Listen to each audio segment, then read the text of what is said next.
같이 나누어 보도록 할 텐데 오늘 말씀은 짧아요. 이번 오늘 하나님께 주신 말씀은 마태복음 1장 1절 말씀입니다. 네, 오늘 마태복음 1장 1절 말씀 같이 한번 읽어보도록 하겠습니다. 시작. 예수 그리스도 곧 다윗의 자손이며 아브라함의 자손이신 분의 출현의 기원에 대한 책이라고 하지요. 개역개정 성경에서는 우리가 잘 알고 있는 그런 말씀이에요. 그래서 마태복음 1장 1절 말씀 우리 개역개정으로도 같이 한번 읽어볼 수 있으면 좋겠습니다. 같이 읽어볼까요? 성경책 가지고 계시죠? 네, 시작. 아브라함과 다윗의 자손 예수 그리스도의 계보라. 네, 엄청 짧으네요. 그렇죠? 네. 영어로도 읽을 수 있나요? 영어로. 한번 읽어주셔요. 한번 우리 영어 선생님 버전으로. 좋은 발음은 아니지만 This is the genealogy of Jesus the Messiah, the son of David, the son of Abraham. 박수 한번 주세요. 우리 잉글리시 티처의 우리 어디 동네였죠 학교가? 방배 엘레멘터리 스쿨. 네, 하이스쿨. 하이스쿨 발음이었습니다. 좋습니다. 지금 담임 선생님을 하고 계시다 했죠? 우리 담임으로 고생하고 계시는데 지금 몇 학년이에요 혹시? 1학년. 네, 좋습니다. 우리 아이들이 고등학교 될 때까지 이렇게 재직 중이시기를 바라고 그때까지 뭔가 혜택을 받을 수 있으면 좋겠습니다. 우리 모의고사 사교육이죠, 사교육. 좋습니다. 오늘 하나님 주신 말씀 되게 짧은 말씀이고요. 오늘 실제로 나눌 말씀도 짧습니다. 네, 오늘 말씀은 짧으니까 귀 기울여서 들어주시기 바랍니다. 오늘 하나님께서 주신 말씀의 제목은 절망의 시대에 오신 주님이라는 제목으로 은혜를 나누도록 하겠습니다. 우리가 신약 성경을 읽고자 할 때 제일 먼저 부딪히는 책이 무슨 책이냐면 바로 마태복음이에요. 그리고 마태복음 중에서도 1장을 쫙 펴보면은 뭐가 나오냐면요, 족보가 나옵니다. 족보를 영어로 뭐라고 하는지 모르겠어요. 그렇게 나옵니까? 예. 그렇군요. 자, 근데 여러분 왜 이 족보가 나오는 것일까? 많이 의아해할 수도 있습니다. 왜냐면 족보가 재밌을까요? 재미 하나도 없죠. 엄청 지루합니다. 그래서 저는 어렸을 때 이런 생각을 해봤어요. 처음 성경을 읽는 분들은 아무래도 구약보다는 신약이 조금 더 쉽잖아요. 그래서 신약 성경을 펴서 이제 읽어보려고 시도를 할 텐데, 신약 성경을 읽으려고 마태복음을 처음에 딱 펴자마자 이 족보가 나오니까 재미도 없고 좀 근사하고 재밌는 이야기, 좀 관심을 끌만한 이야기가 나오면 좋겠는데, 성경이 나름대로 이렇게 재밌고 유익하구나 하면서 빨려 들어갈 텐데 왜 마태복음이 1장 1절에서 그 의지를 읽어보려고 하는 사람의 의지를 좀 꺾어버리는 것일까? 실제로 의지를 가지고 딱 펴가지고 읽을 때 처음 막 1절, 2절부터는 조금씩 이제 의지를 가지고 있다가 누구는 누구를 낳고 누구는 누구를 낳고 누구는 누구를 낳고 하는 순간 어디서부터 어디까지 낳는 거야 하면서 중간에 갑자기 정신을 좀 이렇게 놓게 되는 순간이 옵니다. 왜 이런 족보가 나올까라는 의문을 가지게 된 적이 있습니다. 그런데요, 이 성경을 이 하나의 정경으로서 딱 편집을 완벽하게 할 때에 이 마태복음이 이곳에 딱 처음으로 나온 이유가 있고 또 1장부터 족보가 나온 이유가 있더라고요. 왜냐하면 유대인들에게 있어서는 이러한 서술이 매우 자연스러웠어요. 그리고 흥미있는 내용이라고 합니다. 우리가 봤을 때는 그렇지 않지만 원래부터 이 배경을 보게 되면 굉장히 자연스럽고 흥미로운 일이라는 거예요. 유대인들은 족보에 대한 대단한 관심이 있었다고 해요. 자, 오늘 성경을 보면 본문에 보니까 아브라함과 다윗의 자손 예수 그리스도의 계보라, 족보라 이렇게 나오죠. 1절부터 소개하고 있어요. 뭐라고 소개하냐면 한마디로 말해서 구약의 대표적인 인물 누구죠? 바로 아브라함과 다윗. 가장 대표로 말할 수 있는 아브라함과 다윗의 혈통을 잇는 메시아가 바로 예수 그리스도라고 하는 것이에요. 이것은 이 예수가 그저 나사렛이라고 하는 동네에서 태어나서 자라서 자기가 메시아라고 주장하는 이단이거나 아니면 갈릴리 지역, 그때 당시 경상도, 전라도, 경기도처럼 갈릴리 지역에 떠오르는 신흥 그런 종교의 교주라고 하는 그런 정도로 의미를 갖는 것이 아니라 여호와 신앙의 정통성을 잇고 구약에서의 예언의 성취를 바로 나타내고 있는 것이에요. 그래서 구약이 이제 마지막 말라기로 끝나고 나서 신약으로 예수 그리스도의 시작을 알릴 때에 자연스럽게 구약과 이어질 수 있도록 아브라함과 다윗의 자손 그리고 그는 예수 그리스도이며 그 족보는 이렇습니다 하면서 줄줄줄줄 나열한 다음에 그 다음에 예수의 이야기가 시작되는 것이에요. 이것을 이 신약의 맨 처음에 넣는 이유는 구약의 마지막 말라기 이후로 처음 신약을 시작할 때에 이 연결할 수 있는 가장 좋은 성경의 책이 바로 마태복음이었기 때문이라는 것이에요. 그 연결됨이 너무너무 중요했습니다. 왜냐하면 그렇지 않으면 예수라고 하는 존재가 구약과 아무 상관이 없는 존재가 될 수도 있기 때문이에요. 이제 이렇게 딱 정하고 나면 이제 더 이상 바꿀 수가 없는데 어떻게 이것을 정하느냐 했을 때 이 연결성이 가장 중요했다는 거예요. 아시다시피 복음서는 4개나 있잖아요. 4개 중에서 어떤 거라도 사실 마가복음이 제일 먼저 쓰여졌거든요. 그럼 마가복음부터 배치를 해도 상관없었을 텐데 가장 구약과 성격이 많이 닮아있는 책이 마태복음이었다는 것이에요.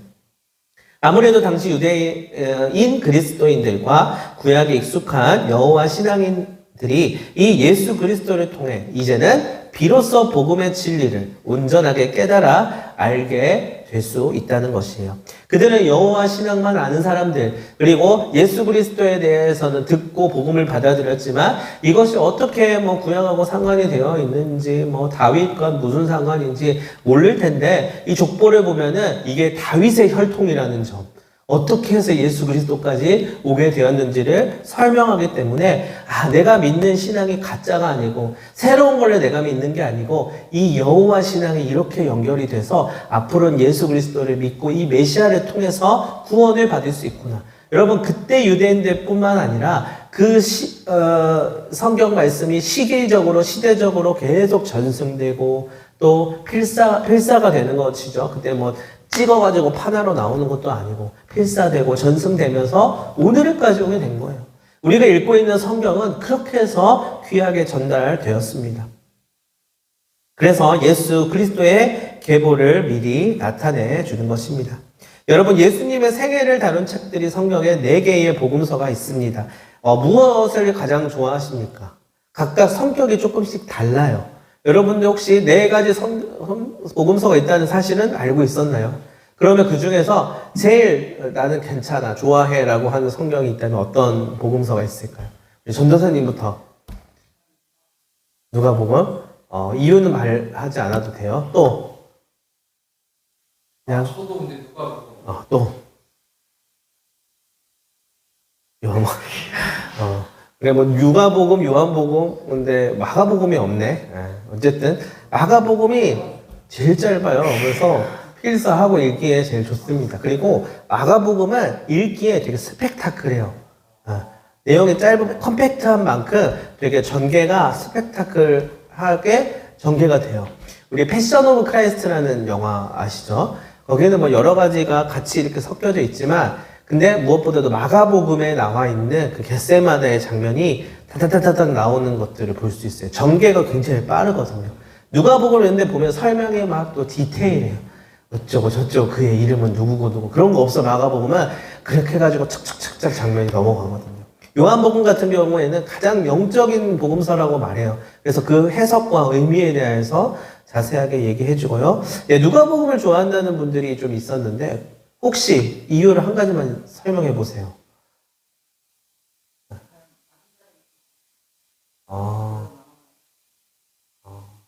이제 학습 때 약간 느낌이 드는데 맞죠?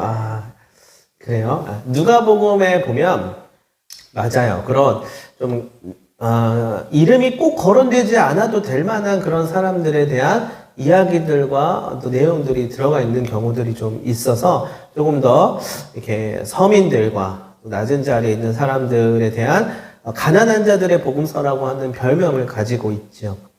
어쨌든 근데 오늘 읽은 성경의 부분은 마태복음입니다. 우리가 성경을 폈을 때 가장 먼저 진입하는 곳이죠. 근데 이 마태복음은 구약과 가장 성격이 닮아 있으면서도 우리에게 있어서 굉장히 큰 의미를 부여해줘요. 그것은 유대인의 왕, 바로 구약에서부터 메시아로 전해지고 있는 그분은 예수 그리스도라고 하는 사실을 가장 명확하게 말해주고 있어요. 누가복음 같은 경우에는 예수의 초점이 있기도 하죠. 그렇지만 좀 더 가난한 사람들과 또 낮은 사람들에 대한 이야기들이 또 강조가 되기도 하고, 마가복음 같은 경우에도 마가복음에서는 굉장히 또 이 마가복음이 최초의 복음서이기 때문에 이 복음서로부터 다른 복음서들이 영향을 받았기 때문에 굉장히 이제 중심이 되는 복음서고, 요한복음 같은 경우에는 또 특별하죠. 세 개의 공간 복음서 마태, 마가, 누가 또 다른 요한복음만의 특징이 있어요. 그것은 나중에 그 후로 이어지는 신약 성경의 이야기들에게 있어서 굉장히 큰 해석의 좋은 정보이자 소스가 되기도 합니다. 어쨌든 이 네 가지 복음서 중에서 가장 먼저 기록된 책, 마가복음, 그리고 그것으로부터 누가복음, 또 이제 마태복음, 또 요한복음 이렇게 나오게 되는데, 그만큼 4번이나 강조해서 예수 그리스도를 메시아라고 말하는 이 책이 성경책이라는 거예요. 한 번으로는 부족하다. 4번씩이나 메시아로서의 예수 그리스도의 정당성을 부여하고 있는 것이에요. 하나님의 언약이 성취되었다는 것은 곧 우리를 향한 놀라운 계획도 곧 성취된다는 말이라고 생각할 수 있습니다. 우리는 이 예수가 없었다면 복음으로 인한 구원에 이르지 못할 것이에요. 예수 그리스도에 대해서 가장 중요하게 말하고 있는 것이 성경인데, 예수를 잘 모르고 성경을 읽으면 우리는 구원에 어떻게 우리가 참여할 수 있는지 잘 모를 거예요. 그래서 이 예수 그리스도를 중심으로 구약도 읽어야 되고요. 또 신약 성경도 읽어 나가야 합니다. 내가 잘 모르는 성경이라고 하여도 예수 그리스도를 중심으로 놓고 보면은 의미가 생긴다는 말이에요. 오늘 우리의 모든 신앙의 중심은 이 예수의 메시지와 또 사랑이 있어야 되겠죠. 기독교와 또 이 신앙을 말할 때 사람들이 이 많은 유구한 역사 속에서 어떠한 것들이 중요하죠. 어떠한 것들이 또 회자되어야 하죠. 또 많은 기념하고 이야기를 하지만 베드로가 중요한 게 아니에요.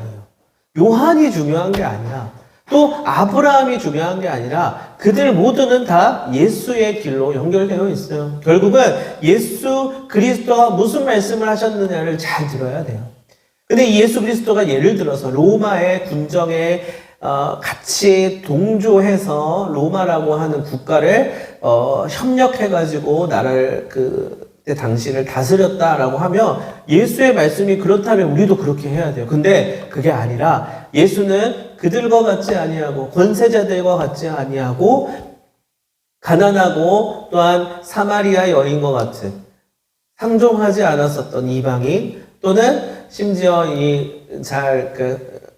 어울리지 못했던 죄인들, 세리와 또는 병에 걸린 사람들과 장애인들에게 찾아가서 그들에게 말씀을 전하고 치유하시고 다시금 살려서 복음을 전파할 수 있는 사명을 주셨다는 것이 그분의 삶의 메시지였다는 것을 우리는 주목할 필요가 있고요. 그것을 가능하게 했던 것은 바로 그분의 사랑이었어요. 그분이 이것을 율법적으로 해서 이제부터 너희는 이 조건에 만족해야 구원받을 수 있다 하면 진짜 열심히 그렇게 했을 거예요. 바리새인들부터 그래, 이렇게 해야만 구원받을 수 있구나. 항목을 정해서 며칠에는 어떻게 하고 며칠에는 어떻게 하고. 근데 그것이 원리가 되어서는 안 돼. 모든 율법의 완성은 사랑이라고 말씀하셨거든요. 왜냐하면 그게 주님의 속성, 주님의 성격, MBTI처럼 그분이 그런 분이셨기 때문인 것 같아요. 그래서 그것을 우리에게 말씀하고 계시는 것이죠. 이 예수로 인하여서 그 옛날 아브라함을 통한 언약과 다윗을 통한 언약이 우리에게 의미가 있을 수 있고 우리의 삶에 영향을 줄 수 있게 되는 것이에요. 구약 후반부의 대선지서와 소선지서를 보면 혼란했던 선지서의 시대를 보여줍니다. 하나님을 잃어버리고 방황하다가 심판 가운데 이제 비로소 회개하고 다시 돌아오는 것을 반복하는 모습을 볼 수 있어요. 예언서를 읽을 때 되게 재밌어요. 막장 드라마가 막 시작됩니다. 아, 이래서는 안 되지. 근데 뭔가 회개를 해서 다시 돌아와요. 아, 잘 됐다. 해피엔딩인 줄 알았는데 또 반복하는 그런 사이클이 도는 일들이 계속됩니다. 근데 지금도 마찬가지예요. 우리의 모습과 공동체와 나라와 사회를 보면 늘 이런 사이클의 굴레에서 벗어나지 못하는 모습을 볼 수 있습니다.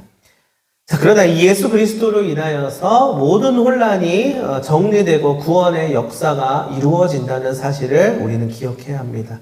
마찬가지로 우리 인생에서도 예수를 인격적으로 만나느냐 아니냐에 따라서 삶의 의미와 내용이 달라질 수 있습니다. 때로는 내가 이제 좀 괜찮아졌어. 그러다가 힘든 일 만나고 이렇게 슬픈 일 만나고 또 억울한 일 만나면 이제 멘탈이 막 흔들리고 삶의 기반이 흔들리고 교회는 열심히 다니고 있는 줄 알았는데 내가 교회를 다니는지 뭘 믿는지도 모르겠고 하다가 또 은혜 받으며 하나님 제가 잘못했습니다. 저를 불쌍히 여겨주세요 하면서 또 하나님 이름 부르면서 일어섭니다. 그러다가 그 다음날 또 무너지고 이게 이 사이클을 도는 게 우리라는 것을 우리는 잘 알고 있어요. 그런데 중요한 것은 그 모든 사이클을 주관해서 내가 그것을 이겨보려고 하면 할수록 안 되는 것이 우리의 한계인데 예수 그리스도를 믿고 예수 그리스도 우리 마음의 중심이 되고 삶의 중심이 되면 그런 흔들림은 늘 있을지도 모르겠어요. 그러나 우리가 넘어질지 모르겠지만 아예 쓰러지지는 않는다는 거예요. 절대끔 망하게끔 하지 않으시는 예수 그리스도를 인하여서 그분과 통해가는 삶을 살아갈 수 있게 돼요. 근데 만약에 예수가 없이 그렇다고 생각해 보세요. 내가 한번 일어나 보지, 다시 한번 회복해 보자 해도 그 사이클 안에서 또 넘어지고 쓰러지는 반복하게 될 수밖에 없습니다. 그래서 사람들이 이제 예수 대신에 다른 걸 의지하는 거예요. 술도 마시고 여러 가지 자기가 소위 말해 중독될 만한 것들을 찾아서 거기에 빠져듭니다. 그 어떤 것이라도요. 근데 그게 나름대로 살려고 그러는 거라고 생각해 보세요. 어떻게 보면은 그럴 수 있겠구나 이해되긴 하지만 거기서는 계속되는 악순환이 이어질 수밖에 없는 것이에요. 이 구원의 주인공이신 예수 그리스도를 만나면 그분 안에서 이겨낼 수 있는 힘과 삶의 회복의 가능성이 생기는데 이것을 빼놓고 나머지를 수백 가지를 찾아본들 그것이 효능은 조금 있을지도 처음에는 모르겠지만 완전한 해결을 해줄 수 없다는 것입니다.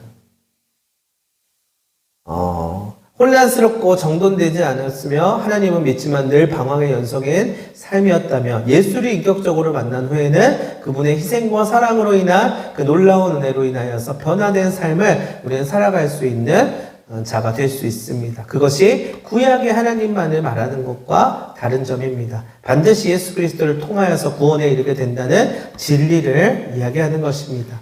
여러분, 우리의 개인적인 삶과 시대는 객관적으로 봤을 때 어둠과 절망이 더 많은지도 모르겠어요. 희망과 환희와 또 밝은 빛의 시대가 있으면 좋겠는데 그곳은 잠깐이고 그것을 위하여서 또 많은 인고와 또 그 시간들을 보내야 될지도 모르겠어요. 그것은 과거에도 그랬고요. 지금도 그렇고요. 아픔과 눈물이 너무나도 많습니다. 오늘날의 사회와 또한 시대를 말할 때 뉴스만 들어도요. 좋은 이야기가 많이 일어나면 좋겠는데 그거는 한 몇 가지 뿐이고 계속 안 좋은 이야기들 어떤 부분이 좀 열악하다는 이야기들 사람들과 만나서 얘기할 때도요. 좋은 이야기만 또 많이 하면 좋겠지만 힘든 이야기들 슬픔의 이야기들 많이 하죠. 그러나 그게 우리의 현실입니다. 그것이 또 우리의 살아가는 삶의 리얼함을 말해주고 있어요. 때로는 부정의가 일어나기도 하고 불공평이 판을 치기도 합니다. 세상에 공평하면 좋겠어요. 정의로우면 좋겠어요. 다들 그렇게 말하지 안 그랬으면 좋겠어요 하는 사람은 아무도 없거든요. 근데 실제로 삶을 살아가다 보면 그런 일들이 또 벌어진다는 거예요. 그러나 예수는 그 모든 사상과 체계를 뒤집는 복음의 힘을 드러내 주셨어요. 로마에 그때 예수께서 살았던 지배를 받던 예루살렘과 그 유대 땅에서도 부정의와 불공평이 있었어요. 그러나 그 모든 것들을 뒤집고 진정한 구원의 능력을 보여주는 복음의 힘이 그분으로부터 흘러나왔다는 것이에요. 힘 있는 자들을 따라가고 힘 있는 자들에 대해서 영향을 받는 그 시대 상황 속에서 가장 약한 자의 모습으로 오셔서 오히려 복음이란 이런 거야 라고 하시면서 생명을 살려주시는 모습이 우리에게 희망이 되었다는 것이죠.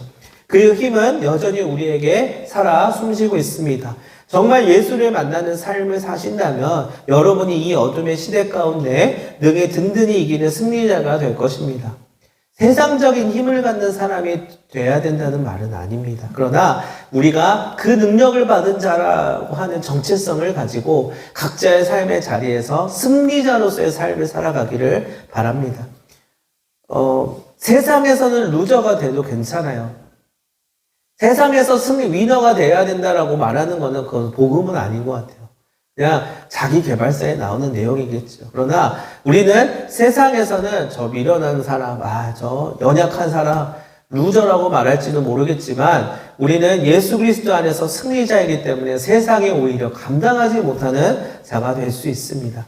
세상이 감당 못할 모습으로 살게 되는 것이에요. 주님을 믿는다는 것 자체가 사실은 엄청나게 말도 안 되고 루저 같은 일일지도 모르겠어요. 세상 사람들이 봤을 때는 판타지 영화를 믿는 것이나 똑같은 것이죠. 반지의 제왕에 살고 있니? 해리포터라고 하는 판타지 소설 속에서 살고 있니? 말할지도 모르겠어요. 수련회를 해서 2박 3일 동안 기도회를 한다고? 이 광신도 아니야? 여러분, 우리가 광신도 되려면 더 열심히 해야 되는 거예요, 사실. 밤낮에 가리지 않고, 전 재산을 바치고. 그것이 목적이 아니라 내 안에 예수가 살아 숨쉬고 있으면 우리는 느끼면서 동행하는 걸음 가운데 하루하루 살아가는 거예요. 그래서 그게 복음의 능력이 될 수 있다는 것을 체험하는 것입니다. 그 아무리 세상에 속이고 유혹하고 못 살게 굴어도 복음으로 살아가는데 그 누가 이것을 막을 수 있겠어요? 여러분에게 그 힘이 여전히 살아 있기를 바랍니다. 절대 이것만큼은 잃지 않으시기를 바랍니다. 예수를 믿는다는 것이 얼마나 큰 힘을 가지고 있는지 잊지 않으시기를 바랍니다. 이 예수 그리스도의 계보에 지금 그 성경책에 내 이름이 포함되어 있지는 않죠. 그러나 하나님의 마음속에, 하나님의 책 안에서, 하나님의 그 그룹 안에서는 내가 포함되어 있다는 것을 자랑으로 여기시기를 바라요. 말씀을 좀 마무리하도록 하겠습니다. 제가 신학생으로서 이제 20살부터 대학교 성인이 되고 시작을 할 때에, 저는 제가 할 수 있는 것은 그냥 예수 그리스도를 잘 믿고 또 공부하고 또 기도하면서 그냥 지낼 뿐이었는데요. 연주 한 번만 해주세요. 근데 제가 나중에 군대를 가서 보니까 다들 전공들이 있는 거예요. 학교를 어디를 다녔고요, 어디 출신이고 하는데 그 안에서는 제가 너무 작아 보였습니다. 그리고 꼭 그것이 아니다 하더라도 군대에서는 일을 해야 되고 또 나름대로 그룹 활동을 해야 되고 하는데 그 가운데 좀 에이스도 있고 또 굉장히 이 고참들에게 잘 또 이렇게 관계를 맺는 사람들도 있죠. 근데 저는 너무 세상 물정을 모르는 사람이었어요. 그리고 교회에만 갇혀서 사는 사람이었다라는 생각을 하게 되었어요. 너무 이 온실 속에서만 있다 보니까 사회생활도 할 줄도 모르고 이때 가서 어리버리한 상황에서 적응해 가고 그래서 조금 원망스럽기도 했습니다. 그래도 나 예수 그리스도를 잘 믿고 또 여기까지 왔고 잘 쓰임 받고 있지 잠깐 생각을 했는데 생각해보니 그렇다고 해서 내가 뭘 잘하지 했을 때 할 말이 없는 거예요. 누구는 무슨 전공이래요. 그래서 이것도 잘하고 누구는 어떤 전공이래요. 또 이것도 잘하고 누구는 또 이런 경험이 있고 이런 알바 경험도 있대요. 그래서 이것도 잘하고 넌 뭘 잘하냐 했을 때 내가 할 말이 없는 거예요. 저요 기도 잘하는데요. 기도를 또 잘하는 것도 아니었었어요. 나는 도대체 뭘 잘할까. 그래서 신학을 공부한다는 것 자체가 너무 쪽팔렸어요.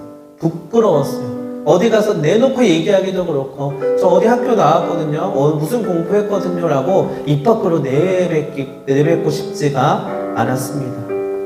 그러나 어느 순간 하나님께서 제게 주신 마음이 있어요. 세상이 알려주지 않는 그 하나님의 특별한 인도하심과 성령의 메시지를 듣는 삶을 살아간다는 사실을 알게 하셨어요. 왜냐하면 군 생활을 하면서도 힘든 일이 있어요. 어려움이 있어요. 억울한 일이 있어요. 그때에 막 슬퍼하고 괴로워하는데 저도 그런 일들이 있었을 거 아니에요. 근데 그때에 하나님께서 위로해 주심을 알고요. 말씀을 깨닫게 하시고요. 어떻게 하면 되는지, 그 힘들어하는 사람들 앞에서 내가 어떻게 해줄 수 있는지, 어떤 마음을 품을 수 있는지. 고참들이 옛날에 그 문화에서 맨날 집합해서 갈구고 막 그러잖아요. 제가 고참이 되고 또 그 문화들을 조금씩 교회도 같이 데리고 가고 또 생일도 챙겨주고 같이 어려운 일 있을 때 상담도 해주고 하면서 나름대로 하나님께서 인도하시는 과정 속에서 나의 삶을 통하여서 마련해 주신 그 스토리가 지금 이 상황에서 어떻게 사용되는구나라는 사실을 알게 되었어요. 만약 이것이 없다면 이토록 이 어려운 길, 참으로 힘든 길을 가지 않았을 것이에요. 그 경험들을 통하여 하나님께서 나를 빚어가시고 쓰임받게 해주신다는 것은 아무나 할 수 있는 것이 아닙니다. 마찬가지로 우리 그리스도인들은 각자의 사명을 가지고 세상에서 각자의 직업으로 일하고 있습니다. 그러나 하나님께서 세워주신 특권과 또 하나님께서만 주시는 이루 말할 수 없는 사명과 또 정체성이 있어요. 때로는 세상에 나가서 부끄러움을 느낄 수도 있고, 때로는 원망스럽고, 때로는 막 취업이 안 되고 뜻대로 안 될 때는 하나님 나는 믿는데 왜 나는 다른 사람 다 잘 되는데 나는 안 되나요? 라고 하는 그런 슬픈 마음을 가질 수도 있어요. 그러나 당장의 모습이 아니라 하나님께서 나를 인도하시는 걸음 속에서 나는 지금 쓰임받고 있어 라는 것을 기억하시기를 바랍니다.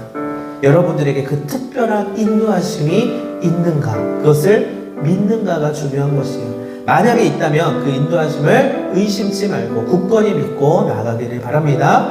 그리고 만약에 잘 안 느껴진다라면 여전히 하나님의 곁에서 머물면서 그분의 인도하심을 바라볼 수 있기를 바랍니다. 눈이 시리도록 주님을 향하여서 바라보고 달려가는 여러분들 되시기를 바랍니다. 세상이 인도하는 법을 따라서 세상을 구주로 삼는 자가 되지 말고, 세상을 구주로 삼는 자 되기 굉장히 쉽더라고요. 생각해보면. 그러나 세상을 구주로 삼는 것이 아니라 하나님의 선하신 뜻을 믿고 나아가 비로소 열매 맺는 자가 되시기를 간절히 소망합니다. 기도하도록 하겠습니다. 하나님 아버지, 예수님이 나의 주님이심을 잊지 않게 하여 주시고, 교회와 기독교가 전해주는 이야기를 그저 듣는 입장이 아니라 인격적으로 주님을 만나고 대화하며 함께 동행하는 자로 복음의 주인공이 되게 하여 주시옵소서. 감사하며 예수 그리스도의 이름으로 기도하옵나이다.